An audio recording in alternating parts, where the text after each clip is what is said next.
the first ever conversation revolution. And I don't know if it picked up on me laughing at the start, but if it did, I was just telling Tom a story. So we use Restream to stream live to YouTube, Twitter, Facebook sometimes, and LinkedIn. And Tom's been away recently. While he was away, I did a dry run with a different guest on a different podcast. And I don't know how many of you have used Restream, but the Go Live button is a big red button in the top right-hand corner. So if you're used to using Teams, that is the leave button. So while Tom was away, I only went live on Twitter, but there was a 12-second live stream of me going, "Shit, Dave, I pressed the Go Live button, not the hang up button." So if you want to, you might find it somewhere. If you want to go and have a peruse through Twitter, there's like a 12-second video of me swearing at the screen because I pressed the wrong button. Anyway, not here to talk about me pressing the wrong button, are we? We're here to talk conversation revolution, something that we've been excited about for a while, but we've been waiting for a trademark to come through.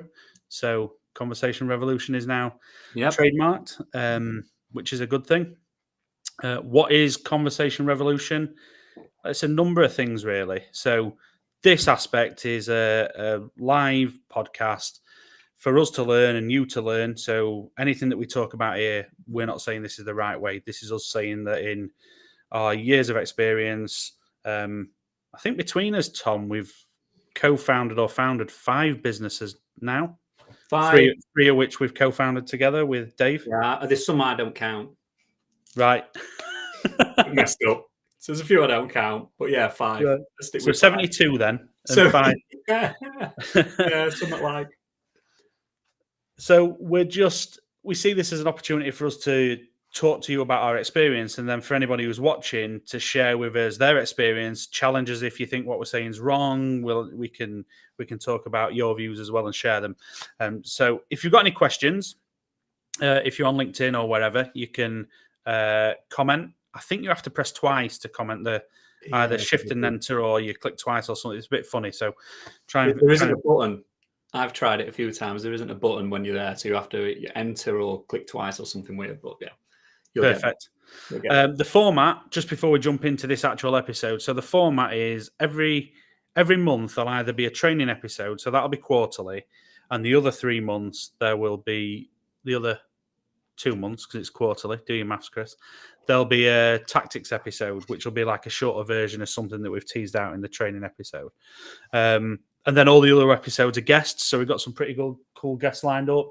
Just looking at my board, we've got Connor, who I regard as one of the best sales leaders I've worked with, talking about culture. We've got Doug from AQR International talking about mental toughness and resilience. We've got a local hero who's close to us, James Coppinger, talking about I don't want to say similarities, but a competitive sports environment and a competitive sales environment, and how the two might have some similarities. Then we've got a guy who works in a coffee shop called Aaron, who I don't think I've seen anyone have as many conversations as Aaron has. So we've got some really cool guests on in between the tactics and the training episodes. So that's the format. I'll probably touch on it again at the end. And we're just going to go through today's topic, which is all about ICP. So we called it Understanding and Getting to Know Your ICP. We should have probably called it Understanding and Finding Your ICP. I think you tell us as we go through.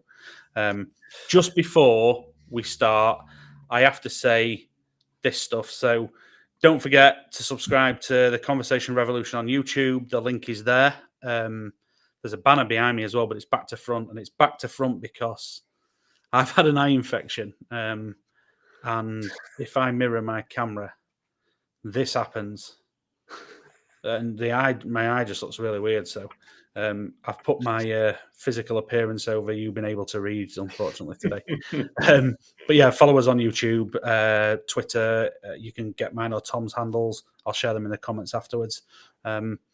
So without any further delay, Tom, shall we just jump straight into getting to know and finding, or getting to know and understand your ICP? Let's do it. What's really funny to me is my blind is slowly dropping in this room that I'm in. So once we started, the blind started to fall apart and it's now just dropping. So everything's breaking around me. So So your blind's broken, my eye's broke. Your eyes broke, so yeah, we're pretty much screwed. Right, guys. Okay. Let's start with what is an ICP. So I can see there's people watching. Those of you that are watching, what is an ICP to you? I mean, we'll cover off what we think it is in a minute. And if I just fast forward to something we'll cover in a minute, is there a difference between an ICP and a buying or buyer persona as well? Do you want to start, Tom, or shall I, with what is an ICP? Well, we'll both just chip in as we go through, maybe. But when I speak to people about this, and I think you said this right at the beginning, Chris, I would probably concentrating on my blind falling down. But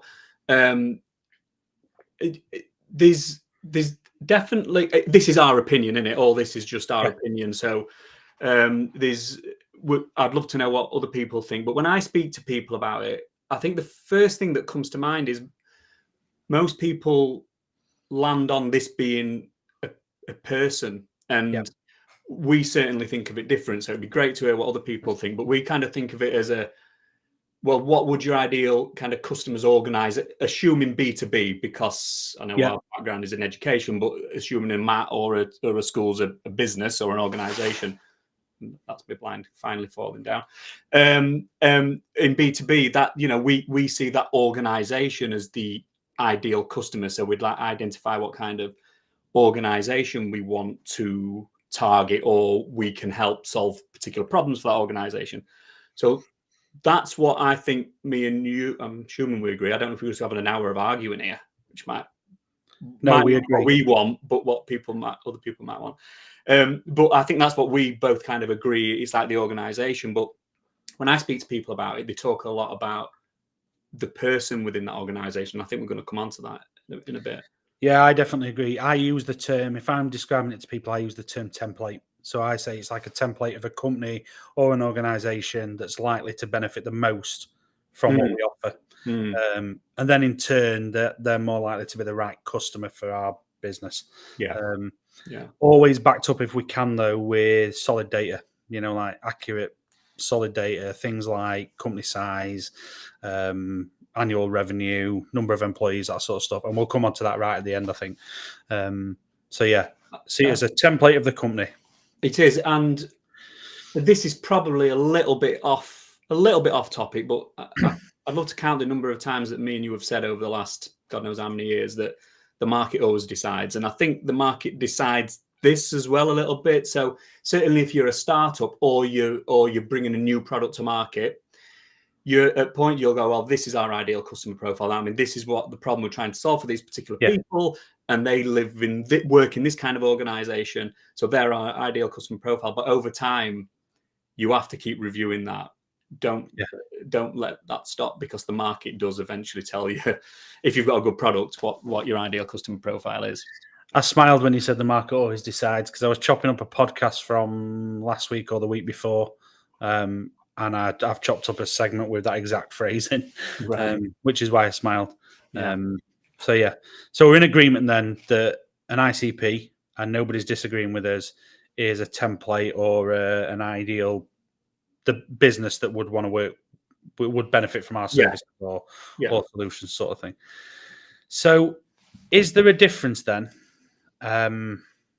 between an ICP, and we'll refer to it as ICP throughout the rest of the podcast, it's easier to say ICP than ideal customer profile or persona or whatever. Is there a difference between an ICP and a buyer persona? And I'm just going to jump straight in and say yes, in short. I think there is. Again, I'm assuming we're in agreement. And this is the bit where, when talking to customers, clients, prospects, and just people we're generally having a chat with, where people confuse the two. And I'd see the buying persona or the buyer persona as like a fictitious character in the ICP. So we've got our ICP, but who are the different people? Tendency EastEnders. Who are the different people or actors or whatever in the ICP?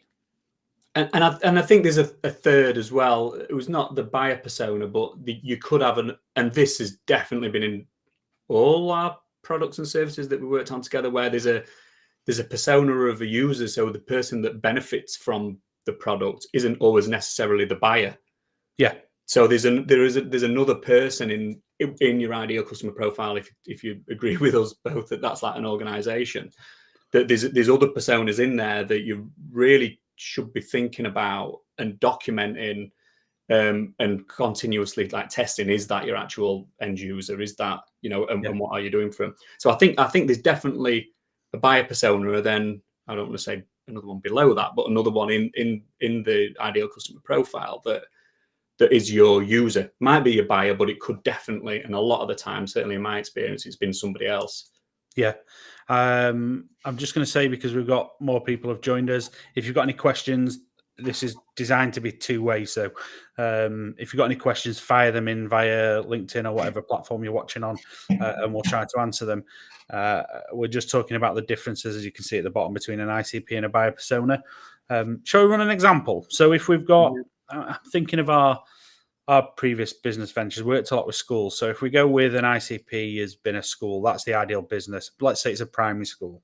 And it's a primary school with 2-form entry. Pretty standard. Yep. Primary school. Who would the buyer personas be within that? Well, it depends on your product, but certainly for the product that I worked on for a long time, I think there was multiple, but a strong one is obviously the ed teacher. Now, this changed over time where you'd start to look at multi-academy trusts. So you'd probably look for, it was an assessment system, this. So teachers used to put the outcomes of their assessment of pupils, and then they could analyze data and report that data in and around either for the teacher or for the ed teacher or for governors or for the multi-academy trust. So that's basically what it did.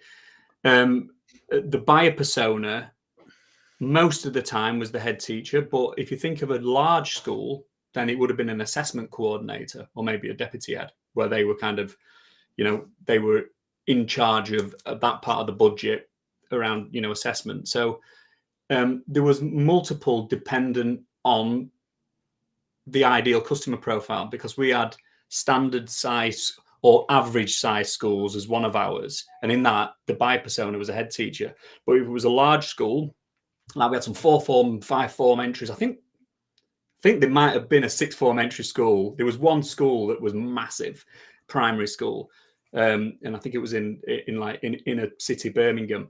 Really huge school. Well, for those kind of size customers, we had a different buyer persona than what we would in the other ICP, which was like a standard size school. I just got a text come in while you were talking that through, Tom. It must be someone who's watching, but don't know how to double tap on the comments, or they might be watching on Twitter in the defense. I'm not sure how to get a question in on Twitter. No. And they're asking, so how would we go about defining our ICP? And I think the simple answer to that for me is to talk to people. I'm going to assume we're starting from scratch, right? Or we've gone into a business that it's day number 1 and we want to figure out who our ICP is, or if we've got it right. Yeah. So I'm going to say talk to people in the business and people outside of the business. So ask questions like, who do you talk to when you're selling? What does your buying process look like? Who are the people that you talk to as part of your buying process?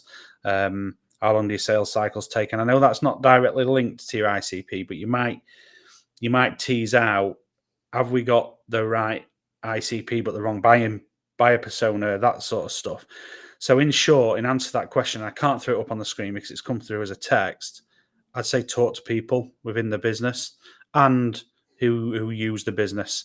Do a bit of market research as well. I mean, that's more your area than mine, Tom, but I think it's a great question. It is a really good question, and we've got to be careful not to always, with the name of the podcast being the Conversation Revolution, that we don't always just keep saying talk to people. But to be honest with you, a lot of the times we will, because the reason we've come up with and trademarked now the Conversation Revolution is because we believe in that every opportunity comes from a conversation, whether that's part of you understanding your ICP, part of understanding the problems that you need to and want to solve for customers. whatever that, whether that's product development, whether that's customer success, whether it's sales, whether it's like talking to people is really where you're going to get most of your results. And you don't have to talk to that many to start to get a real good picture of what your ICP is or the problem is that you're trying to solve or whatever your purpose of your conversation is. I've been a bit deliberately cagey as well, because we've got a section in a minute that we'll come on to, which is about defining ICP as well. Yeah. So I've been deliberately cagey, but I thought I'd address the questions that came in. And while I'm doing that, I have to press a couple of buttons here, but I've got a question coming from somebody who's watching on LinkedIn. So Andy Coy's asked, what are the potential risks of understanding your ICP but failing to take it into account? And I think that list could potentially be a long list. But if you don't understand, I'm going to go from a sales perspective, because my background's predominantly sales. Tom, I know you've been sales, customer success, and product, so you might have a slightly different angle. But I'm going to say, Andy, that from my experience, if you don't understand your ICP, you end up just pissing everybody off. So you tend to take a spray and pray approach and firing loads of emails out to everybody who you know, or everybody who's in the market space or in the space, and half of those people might not be a potential customer. So you end up blacklisting your email account. You end up upsetting a load of people. And I think we've, I don't want to sound critical here, but I think we've got lazy in sales as well. I think the last probably 10 years have been pretty easy, to be fair. Now, there'll be loads of salespeople watching this at some point and going, what? Sure. No, it's not easy. But we've just got used to being able to rock up, show a load of features, because people are transitioning, especially in our field. So I'm going to backtrack a little bit on what I said. So we work with schools, and there's ed tech's like a fast growing industry. So we're able to rock up and pitch as product and show a few features and a few glossy bits and bobs, and then apply a bit of discount and everybody's happy. That doesn't happen anymore. Budgets are tight and schools haven't got money, and they really need to know that it's going to address the need, and they can't take the risk without knowing it's going to address the need. So I think I probably sidetracked a little bit, but if we don't know our ICP and we don't understand it, or we do understand it and we don't take it into account, because the two are as bad as each other, we end up just blanket marketing to everybody from a sales point of view. Anything you'd add or take out, Tom?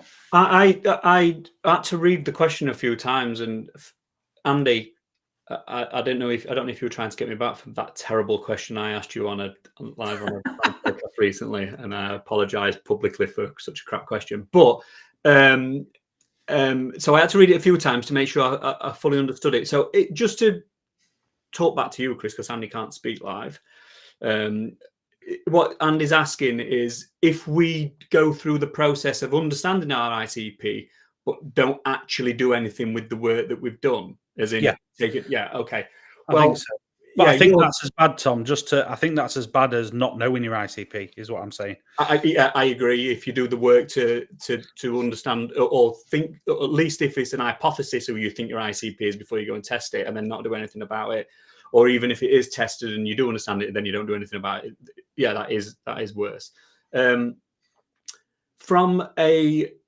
You're definitely best placed to answer that from a sales point of view, as you mentioned, Chris. But from a product point of view, the potential risks are huge. Like the failure of your business, it's just massive. It's like, everything could go wrong if you spend a lot of time. We all know that development is expensive, and then if we're talking SASE or we're talking some kind of product development in terms of software, the maintenance of that can be really expensive as well. So if you're wasting time developing things that aren't going to reach the needs of what your ICP is, then it's a huge risk.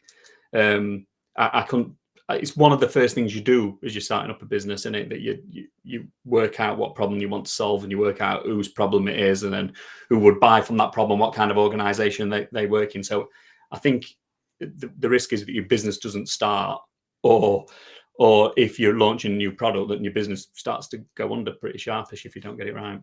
Yeah, I said the risk from a sale, or one of the risks from a sales point of view, is you take that spray and pray approach to that. I used email as an example. So you email out to everybody.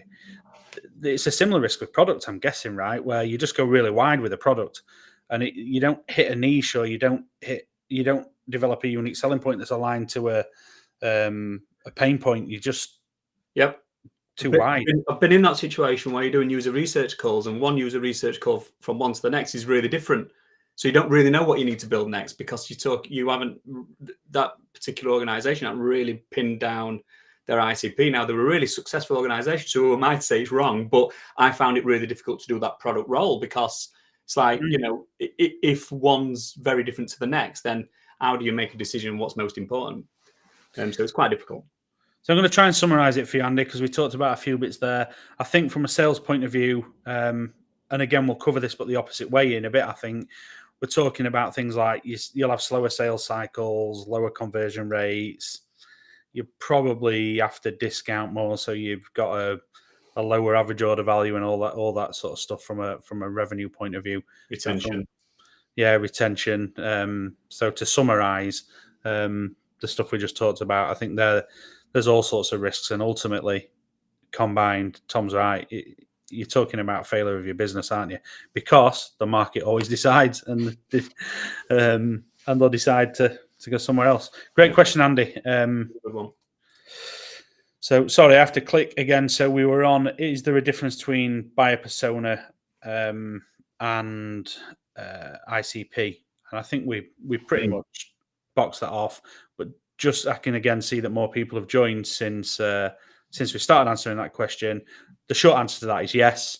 In our opinion, an ICP describes an imaginary business or your ideal business that will benefit from your product or service, and a buyer persona is a made-up character who represents the type of people working within the ICP. I think is the summary there. That's right, yeah, Tom. Yeah, and then I just add that other one about your user persona who makes. Oh yeah, cool. So let's jump on to, and what are the benefits of creating an ICP? It's all the opposite of what we've just answered, Andy's. Well, that's why I was like, I was trying to talk around it to start with, and I thought, I can't talk around this, because he's just like, it's like he's seen the sheet and tried to get in front of me. But from a sales point of view, from a revenue point of view, faster sales cycles, higher conversion rates, greater average contract values, larger lifetime values, more retention, longer customer life, all that sort of stuff. I don't know if there's anything I missed there, Tom. No, I think from a sales point of view, you've got it. But just thinking about some of the things we've been doing recently with new businesses that we're launching, your ICP document is one of many documents that you need to do that really help you do loads of things, right? So we've done ICP stuff recently. But we've also done stuff around what's our position and our communication around our marketing. And as you have those documents, if you're in a position in the business where you've got to create a new web page, having these kind of things as resources, it just makes your job so much quicker to make sure that you're getting the message right. And so if you're customer success and you know your ICP is, and you're trying to get a meeting with somebody in an account or in an organization that might be churning, or might be an upsell or cross-sell opportunity, or whatever focus of customer success is in your organization, because it changes from one to the next quite a lot. Having these kind of documents makes like your communications through emails or LinkedIn messages or however you're connecting with your customers, it makes it so much easier. So one of the other benefits is the speed in which you can do your work as somebody who's on the ground kind of working. And then from a business point of view, it really helps with what your company sounds like. So your whole culture, like people are using the same language, customers are feeling that for every time. So these kind of things have more of an impact than like immediate revenue, which is really important for every business, but like actually it has a bigger impact in the market and what you look like and sound like as a business. Yeah, definitely. Tom's alluded to that. We've done this a couple of times recently, and several times in the past. The documents Tom's referring to, we'll put some blank ones in on the podcast page on our website. So, and I'll put the website link in the comments of the of the LinkedIn Live. For anyone who's not watching this on LinkedIn, you'll be able to get them if you go to www.theconversationrevolution.com. If it's propagated. If it's propagated. Just say it up today. So www.goaccelerate.org. But I'll put the links in the comments. But that's just for anybody who's not watching this via. I should imagine by this time tomorrow that .com will be up and running nicely. Yeah, it should be. I couldn't remember the word propagated either, so I didn't want to try. I might use the wrong word. It could be completely wrong. It is definitely propagated. I think I had a propaganda or something like that. So we're saying, I think what you were saying there, Tom, is around this documentation and everyone talking around the business in the same way, in the same language, and the culture and all that sort of stuff. Just put culture I don't know if you would put culture to one side of this, but it helps you personalize your marketing efforts and it strengthens your account-based marketing and as well, I would think, because everybody's on the same page. Just a couple of numbers I've got written down here. Account-based marketing is a key one, actually. We missed that earlier, didn't we? But yeah, definitely. Yeah, so the McKinsey stat here. So McKinsey found that the fastest growing companies drive 40% more revenue through personalization, which is crazy. So if you've got your ICP and you can personalize against the buyer persona and the ICP, then 40% more revenue is a scary start. Think of what you're leaving on the table if you're not doing this sort of stuff. Is that specifically account-based marketing? That's not like personalization in terms of that's high name. Personalizing your marketing efforts. Yeah, that one. yeah. But strengthening your account-based marketing, I'd count these as account-based marketing challenges. So delivering a personalized customer experience, 45% prefer you to deliver a personalized customer experience. Now, you can't personalize for everyone, but that's nearly half of everyone you deal with wants some form of... Andy might be a good person to speak about this. Again, get him on another one day, because that kind of, onboarding all that first interaction with your product is things you can do that makes it feel personalized. So I know we're talking about marketing, but in terms of making them feel it's personal to them when they're first using that application, then there's things you can do, whether you are having to do one-to-one with every single one of them to make them feel organized, personalized. Sorry. And then on the other side of the fence, so marketers, so 40% of people working in marketing said that having a really strong ICP aids them in knowing what content to use for each customer, which is just a no-brainer, really, isn't it, when you think about it? So I guess what we're saying here is, smack my microphone. It helps you with personalization. It helps you strengthen your account-based marketing, and you're leaving a lot of money on the table potentially if you don't do this stuff. And then I just want to, because it's called the Conversation Revolution, we're talking about marketing, we're talking about revenue, but on a conversational level, knowing your ICP as well, I mean, you can build stronger relationships because you're on the same page, you know what you're talking about, they know why you're there, and there's a two-way interest. You can strike common ground quicker. This never stops as well. So if you've documented your ICP and then you get meetings and conversations with people in that ICP, I know I'm stating the obvious here, but then you start to actually not know who they are, but know them as humans. Yeah. And then you can update what your ICP is. And then you can have more meetings and have more, and you just get better and better. This kind of I can't think of the word that I'm looking for, but it just never stops. It's just a continuous learning and getting and testing and getting better every time you do this. So, the conversations that come from them, and like you say, bring this back down to conversational.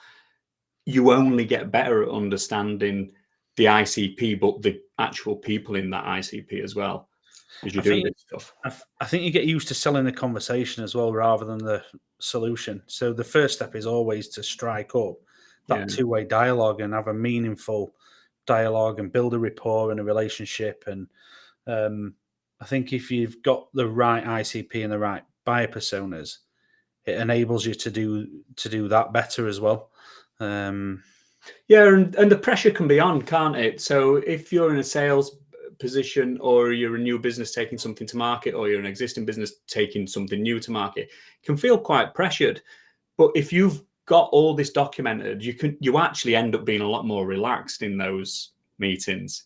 So it takes the pressure off you, and then it makes that conversation a lot more organic and less kind of pitchy, or you're like desperate to get all the information that you need because you're not getting many of these conversations. But if you're really organic with it and you use good kind of social selling methods and tactics, there's always more meetings coming. Yeah. So you just learn so much just by doing that preparation up front as an organization to get your ICP nailed. Do you think, you mentioned the word pressure, and we've not talked about this as part of this this episode, and I'm a little bit conscious of time because we're going to dive into how we would find our ICP as well. But what's the role of, given that you mentioned the word pressure, what's the role of leadership in this? So moving on from ICP and buyer persona, and we've gone to a conversational level, is there a role for leadership that takes away the pressure? And I think I know the answer to that. And I'm asking it. Explain it a bit more. I don't quite understand what you mean. I'm asking because we've gone through a period where, I mean, if I rewind 20 minutes, I've just said about sales as over the last 10 years have been really easy compared to now, and now it's hard. And I think it's hard partly because buyers have changed, partly because we've damaged the market through, mass email campaigns, and there's a lot of distrust and that sort of stuff. But partly because, and this is my opinion, so anyone feel free to shoot me down. But partly because through COVID, for example, pipelines were just decimated. Any pipeline you built up, you were scrambling around to try and hit your number in a really difficult time, and a lot of that were out of people's control. But I speak to a lot of people who then go, after that initial dump of the pipeline and it drying up, there's been a response from leadership, which is now you've got to make 200 calls a week instead of 100 because your pipeline's empty. Now, if we'd have, I don't want to say the right behaviours, but if leadership have empower their workforce to have the conversation, strike up the relationships, and the conversation is the first sell they make. So you're selling that conversation and you're building up a rapport. You'd have a better place to go in those sort of scenarios. So you've dumped your pipeline, but I've got all these people I'm talking to, and we've built up a relationship. And I know that if I speak to John, I know that John's looking for X, Y, and Z, and we can provide him with Z. And I know if I speak to Simon, Simon knows John. And I know if I speak to Sandra, Sandra knows someone else. Now, do leadership have a responsibility, or sales leadership have a responsibility to empower the teams to have more conversations on the right level? I mean, I'm going to say yeah, because that's what we believe should happen. Whether it does happen is a whole different thing. I think even, leadership and sales leaders feel who don't allow that to happen because they're feeling the pressure as well. And I think that, people will, not all, and we shouldn't say that, but there will be certain sales leaders or any leaders in any of the, revenue generating and non-revenue generating teams within an organization, or kind of push a certain activity because they're key that needs to be, they're certain that needs to be done because of the pressures that they're getting. So for me, it needs to come right from the top. And I know that's a little bit of a cliche, but it does need to come right from the top, and understanding that the conversation is the start of all opportunities. Yeah. Regardless of where you sit in the organization and which team you sit in the organization. I really do believe that. And I've seen it in product teams. That business that I mentioned earlier, they were amazing at having conversations with current customers. We've worked on stuff together where we're getting loads of conversations with potential customers and current customers as well. So all the best results from my experience come from a conversation at some point. So my answer to that would be yes, 100%. But they may not have had the same experiences of what I've had in the power of conversation. You make a really good point about right from the top. So having been a middle leader in sales, I think it's the worst job in the world potentially. And I say that not because I didn't enjoy it, but you usually end up in one of those sales manager roles or sales leadership roles in the middle tier because you were bloody good at your sales job. but you've taken a hit in terms of your money because you're not getting as much commission because you're now coaching and you're supporting, and nobody gives you any professional development because you were the best at it before. So why do you need professional development? And it's a totally different role, and you can feel quite isolated in there. So it definitely went a dig at that middle tier of leadership, because that is a lonely place, and I've been there, and it's a really difficult job to fall into. Maybe that's a different episode, and we can get some people on to talk about that. That'd be really good. Firsthand, I know how difficult that is. But yeah, I agree. It's got to come from the top. That precedence has to be set from the top. I think some of it's about what sort of business you want to be as well. Yeah, absolutely. Yeah. So, conscious of time, like I said before. So let's jump into how do you create your ICP? And if those of you, I can see you watching and you sat there watching and you're nice and quiet, feel free to question at any point. So how do you create your ICP? And there's some really obvious ones, isn't there? Who do you want to start, Tom? And we'll do it the same way. We'll just chime in and chip in. Well, you start. I think the obvious one is just a list of who your best customers are. So who's currently a good customer? Because your ICP is usually a reflection of who's your best customer. Yeah. Now, what does your best customer? It's how you measure best, isn't it? That's what where this part of this conversation needs to go, is like, yeah, you need to work out your best customer, but how do you do that? And what's the data that you need and the information you need to work out who is the best? Yeah. It's tricky, that, isn't it? Because if you ask, some people are going to say highest spending. You ask some people are going to say longest. What do you think I'd say? I think you'd say, and I think I would say as well, those that use it to the best, use your product or service to the best effect. No, I wasn't. I was going to say those that have stayed with us the longest. Which are usually the same thing, aren't they? Yeah, I would. They certainly must see value in it. So using it to affect meaning that they see value in it. Yeah, I would.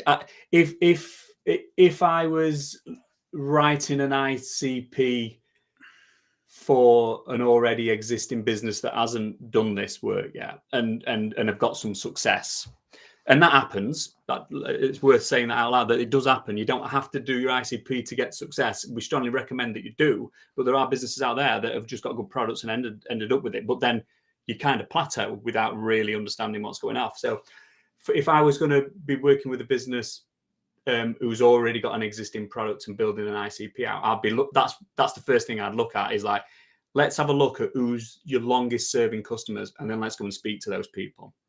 Yeah, that's where I'd start. Yeah. Who's yours? Because I think there's another thing we need to cover in terms of what, as if you're a brand new business and you're doing an ICP for the first time. But before we do that, what's yours? Well, I was just going to pause and share a comment from Paul Kinsell. So Paul's saying, I think leaders need to help salespeople to make the most of their valuable time. So it's about quality, not quantity. 100%, Paul. And then a recent study came up with an average time spent by salespeople actually adding value. Profitable business is only 8%. I mean, that is a crazy, crazy stat in it, that you spend 8% of your time adding value. Although I've seen that a bit as well. And I think in there, Paul, I know it's not a question as such. There's definitely a role for leadership there to ask, to sit down with the workforce and ask, what's adding value and what's not. Look at the process, because I've been in roles where I spent God knows how much of my time doing admin when I really didn't need to. Not that I mind doing admin, but far too much of my time was spent doing admin, and it became disproportionate. So yeah, not a question, but a great point, Paul. It's a shocking start. Yeah, it is, isn't it? Maybe Paul's a candidate for a future. Well, I've spoken to Paul this morning. You spoke to Paul this morning? Yeah, and I suggested that, and he laughed. So I'll let you decide, Paul. You have a chat with Chris and decide if you want to do it. There we go. Cheers, Paul. Right, where are we up to? How do you create your ICP? And sorry, Tom, you asked me a question towards the end. Yeah. So, so I said I'd go for longest serving customers. What would your first reaction? I don't know. I think I'm on the fence. I don't think you can define who your best customer is without looking at all the metrics. So I spend is one, but if you could have a really good user who's using the system because they've never paid for it. And the moment you ask them to pay for it, they don't want to use it. So are they really getting value out of it? I think you've got to look at a load of different metrics. So I'd got some examples that I jotted down earlier. So I'd got largest accounts. And again, you can be torn here a little bit because it could be, do you mean largest in terms of revenue or most profitable? Because the two are different, right? Customer with high satisfaction levels, customers you've successfully upsold and cross-sold to. That's a good measure, actually, because if you're upselling and cross-selling, they're obviously happy with what they're using and they're expanding. Most contract renewals, I'm on the fence with that one a little bit, because what if your contract's every month rather than every 12 months? A lot of it depends on contract length, doesn't it? Yeah. If it's standard across your business, you could rely on it. But if it's different, if you have different contract lengths, then stayed with you the longest. Or I really like this one. This was my favorite, I think. Those who referred others to us the most. That's a good one. Quite like that one. I think anybody that knows OTrack, which was that EdTech business that I mentioned earlier that I were involved in for a long, long time, that were all referrals. Pretty much everything was referrals. So yeah, that's a good one. Yeah. And I think what we've missed is, and I'll try not to talk too long because you keep saying you're concerned about time.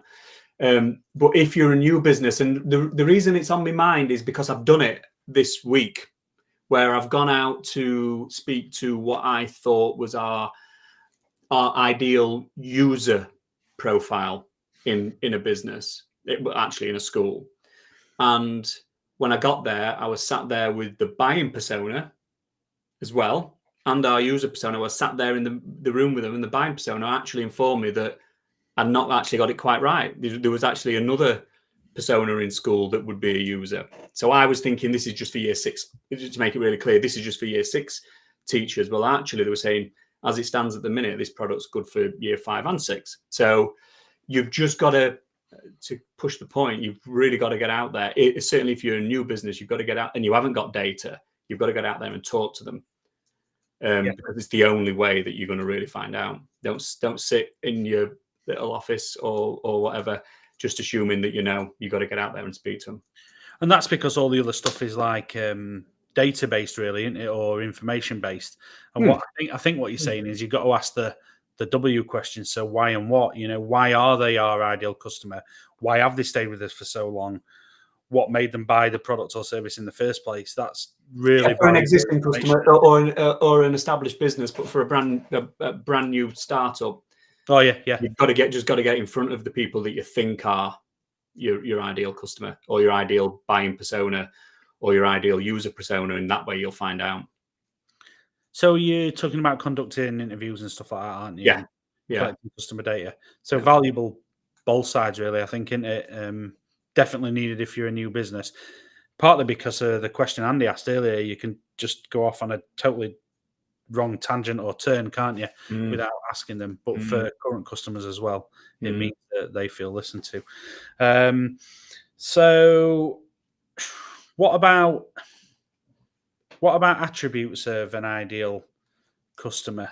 So is there anything in particular you think we should look at when we're trying to find or identify our ICP?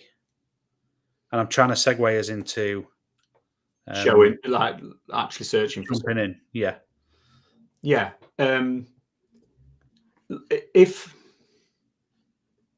There's two. Okay, so we've both got LinkedIn Sales Nav in the back of our mind as we're talking about this, because if you're talking about understanding your organization, then you can start to use Sales Nav to really whittled down into the organizations that meet your ICP. I think LinkedIn Sales Navigator is really good because it could, if you haven't done this before, some of the search filters that are in there give you an idea of what you need to be thinking about. So for anybody that's new to building out an ICP, and they've got LinkedIn Sales Navigator, which is quite expensive. So if you want, maybe take a screenshot of what Chris is going to show you in a minute, because that might give you some ideas of what things to consider when you're building out your ICP. But yeah, I mean, I'll take a screenshot, Tom, just for everyone who's listening. Yeah, and we'll share it. We'll put it on the site and share it with people. I mean, there's obvious ones around, what if you're B2B, so we'll try and take it away from education a bit, because our default is always to talk about schools and multi-academy trusts and stuff. But if it's a business, you need to be looking at, depending on your business, the location. You need to be looking at the size of the organization, how many size of organization can be in terms of revenue, turnover, or it could be number of people on roll, how many staff they've got. So there's usually, when I speak to people about this, they'll start with location and size. And I think they're the two usual starting points for people. But then when you get talking to businesses about this, you can really start to drill down, and LinkedIn Sales Nav helps. When you're talking about size as well, I think department size is an important one, and trends. So if we stick to the example of business size and department size, growth is really important, I think, because you see things like, so I'm going to go for a sales one, but I saw a stat. I can't quote it verbatim, but it was something like 70 or 80% of new sales leaders spend 70% of the budget in the first 6 months or something like that. So you want to know, is this department growing? Are they spending money, and how long has that person been in post? So yeah, all sorts of different. We'll jump into it any second now. So we just got. I've got your comment, Paul. I'll come back to it in a second. In fact, let's do it now. I'll turn the question off, and I will jump into the chat. So Paul's saying that the stat he shared earlier, it's from Imparter.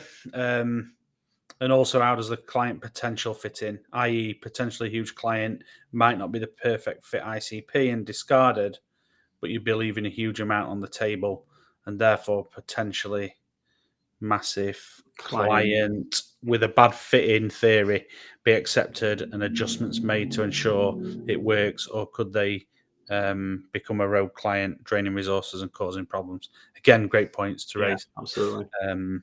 I'm really annoyed it's cut off part of Paul's comment there, and I didn't realise it had done it on the first one as well, if it did. I'll see if I can get those afterwards and put them. Oh, they'll be in the actual chat, won't they, anyway? They're from LinkedIn, so they'll be in the chat anyway. Right, so we've got, feels like we're good to go. So we've covered off where do we find your ICP and what do you do next, I think.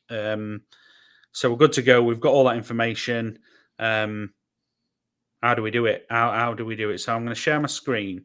We're going to focus this on LinkedIn, I think, all the way through.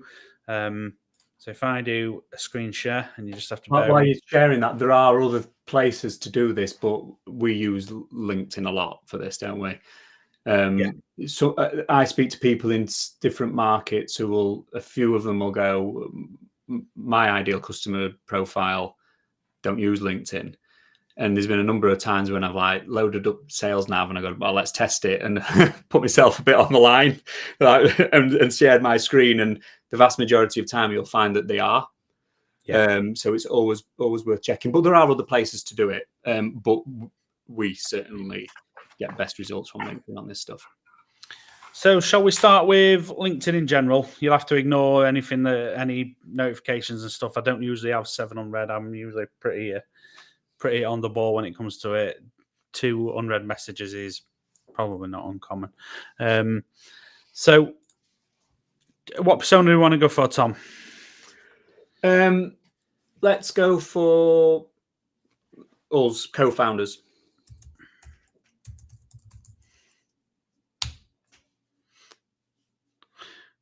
There's going to be a lot, I think. I should imagine there is a lot, yeah. So we've gone for co-founders. We've now got a list of co-founders broken down by the tags at the top. So we can look at people, posts, companies, jobs, groups, schools, courses, events, product, services, and we've got all filters. So if we wanted to just look at a list of people, we click on the people tag here. I'm not going to do that, though. I'll jump straight into all filters, unless is there any reason you want me to click on people first, Tom? I do, because it gets rid of all the posts and stuff, because we're trying to find actual people here. All right, cool. Let's do that. I always just start with people. I don't know whether it makes much of a difference. It's just a bit of an habit for me. I definitely always select people first and then go to all filters. So here we've got some high-level filters, so we can look at first degree, second degree, and third degree connections, any location, current company. But all filters is going to expand that. So you can see on the right-hand side, we've now got a list of other filters. So you could say, show me everyone who's a connection of Tom. Shall I try it? Yeah, let's see. Probably you will come up. Well, let's go for Tom. No, there's a fair few. Yeah. So they are people who are co-founders who are connected with Tom. So let's go all filters again. And we know we can only sell what we want to sell to people who are in England, let's say. Yeah, okay. So we're going to tick England. And we've now got a list of 146. I lost one. I want to know who that one is, but I'll go and check that out. Did we lose one? Yeah. So we've now got 146 co-founders who are connected to Tom. So at this point, I could drop Tom a message and I could say, Tom, can you send... Bear in mind, we're assuming that we already know who our ICP is. So our ICP is a co-founder. Tom, can you drop me a message to Stuart Abrahams, for example, and connect us both? You're both connected. But I want to narrow that down a little bit further. So we've got England, and anything in particular, Tom? Shall we? Industry is something that I always seem to go to quite quickly with customers. Shall I go for tech, or shall I add one in? Yeah, let's put education in. Have we got education? Primary and secondary. Probably this will be interesting to see if we get any, because co-founders who teach. Or it'd be quite interesting. Let's have a look what it does. Let's do them both. Yeah. Let's do education and primary and secondary education. So show results. I didn't want to get a 0. So we're now down to 16. So if my ICP is a co-founder who works in education, who's connected to Tom and based in England, I've now got 16 potential connections who I can try and strike up a conversation with. Do one more. I think the key thing there to be what's quite that'll be for me to make introductions for you. Be quite interesting to. I think most of the time you probably wouldn't use that first filter. You'd go, I'm looking for co-founders in England in this particular industry. You know what I mean? And then you've started to there at that point, you're starting to look at your buyer persona that sits within your ICP that we mentioned earlier. Now, these are the people you want to be connecting with. Which you'll get a much bigger list of people. It's highly unlikely my ICP would be people who know Tom. Yeah. But we'll stick with it today. So that's in LinkedIn. So if you've not got Sales Nav, you can still get a pretty decent list here, right? You can, and then you could go through, you could follow, you could connect, you could ask. In this scenario, you could ask Tom for an introduction. Anything you want to add, Tom, before we jump into Sales Navigator? No, I mean they're the key ones. They're the key ones that you get in the free version of LinkedIn. As you're going to show in a minute, Sales Nav is where it gets really powerful.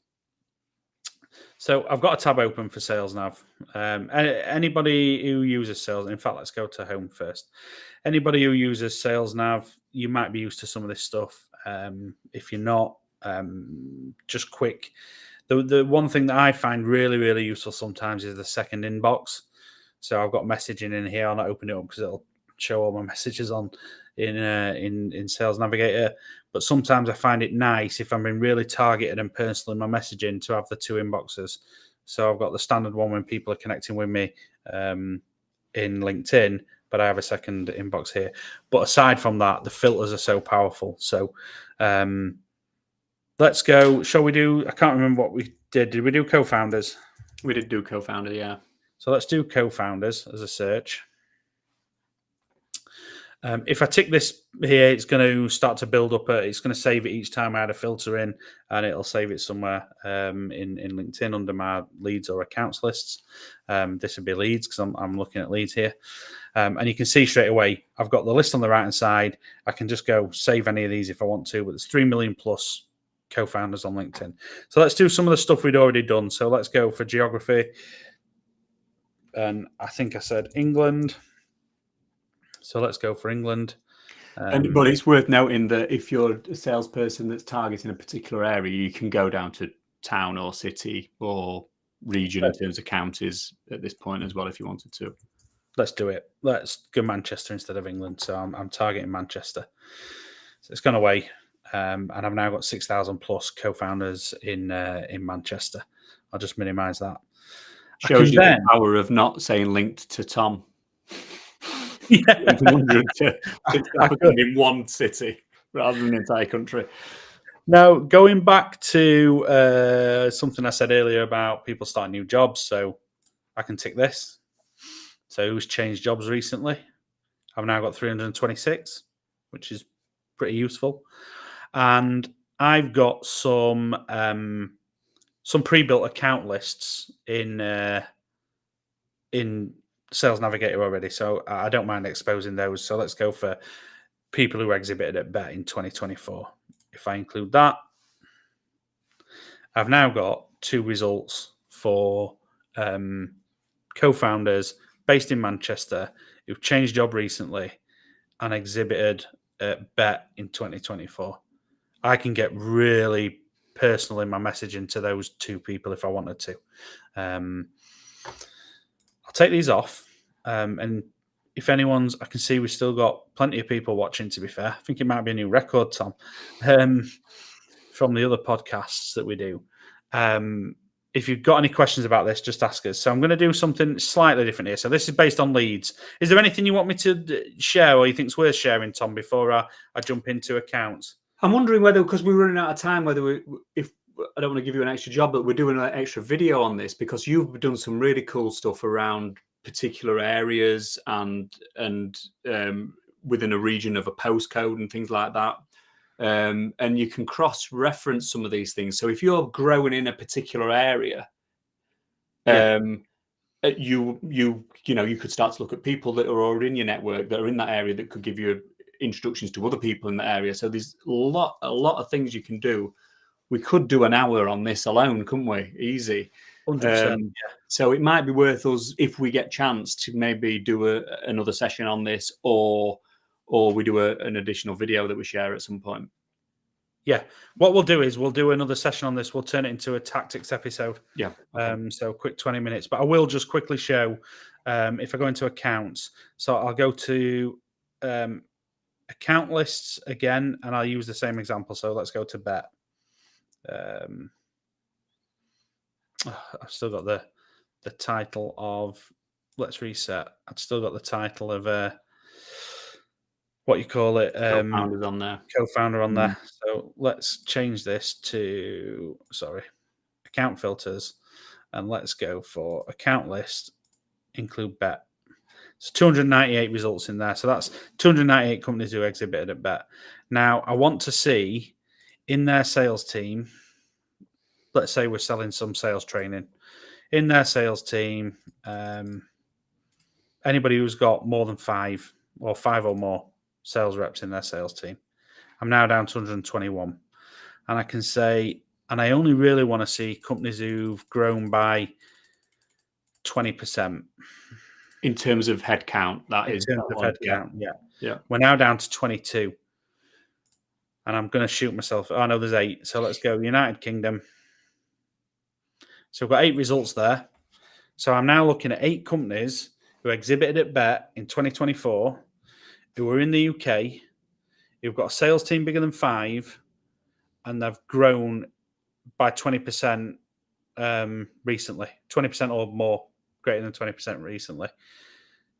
They're decent targets for me if I'm selling sales training. I know they're growing.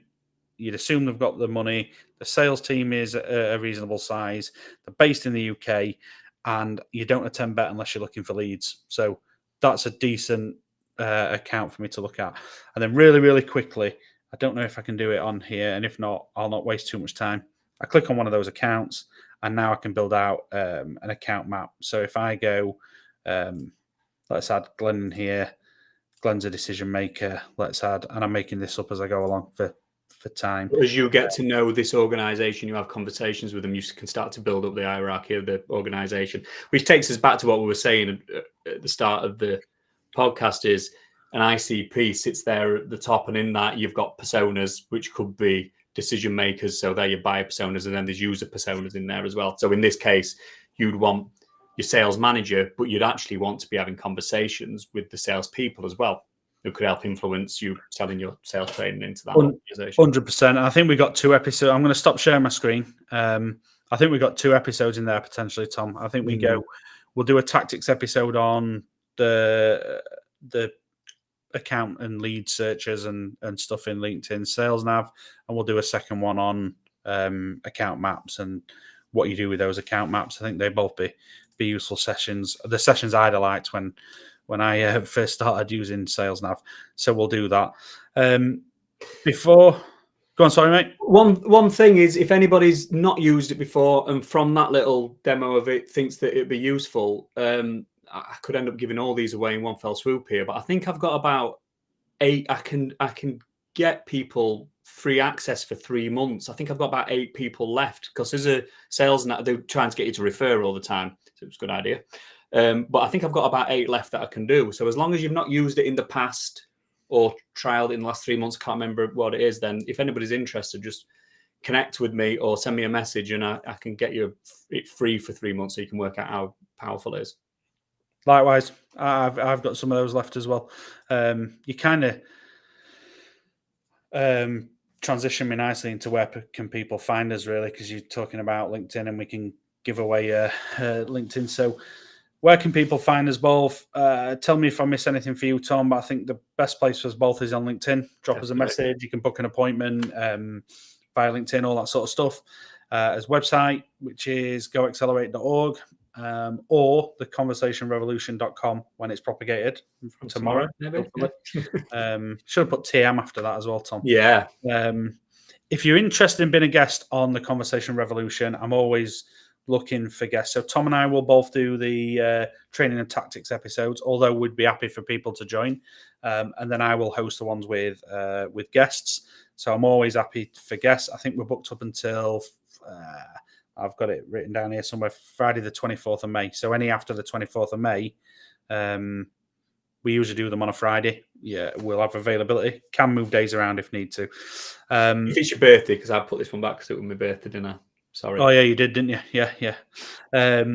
Don't forget to follow, repost, hit the bell to follow us both on LinkedIn. Head over to YouTube and subscribe to Conversation Revolution. It genuinely is, and I say this all the time, but it genuinely is the best way you can support what we're doing, because we just want to have conversations with you, even if it's one way sometimes, because it'll lead to awareness. We are launching, and I'll put this in the comments, but we have launched Conversation Revolution WhatsApp channel. So we'll dump all sorts of interesting information that we find, plus these episodes and all that sort of stuff in the WhatsApp channel. It's good for you because it's anonymous. So if you're one of those people that likes to just sit and watch and you don't want to get involved until you're 100% ready, we can't see any of your details. So you just join the WhatsApp channel. You'll see anything we share, and you can just sit there and give it a thumbs up, and we'll never know who's done that. Or a thumbs down, and we'll never know. Angry face or something, yeah. An angry face, yeah. I'm sure there's other emojis. Nothing inappropriate, though, please. And then for those of you that are in South Yorkshire, CPD Club is now a thing. Head over to our LinkedIn business page, which is Accelerate, or either of our LinkedIn profiles. You'll see us sharing stuff about CPD Club there. It's a way for us to meet with any sales professionals all together, grab a coffee, do some prospecting, do some dialing if need be, and all support each other and learn from each other. So it might be that Tom finds a really cool way to unlock a cold call, and everybody in the room benefits from it. And we feedback, and hopefully everyone leaves that day having built the network a bit further, learned some new stuff, and generated some conversations that they can follow up when they get back to their office. And there's no cost for that. So you can just express an interest, and we put sessions on, usually in Doncaster. Other than that, Tom, there's nothing left to say other than thanks to everyone who's watched, and thanks for your questions, Paul. Been really useful. Really enjoyed it. So I'll see you all on Friday. I've got another one on Friday. I've got Connor Gately on Friday talking about culture. So if you watch this, sign up to watch that as well. Really good. Cheers, everyone.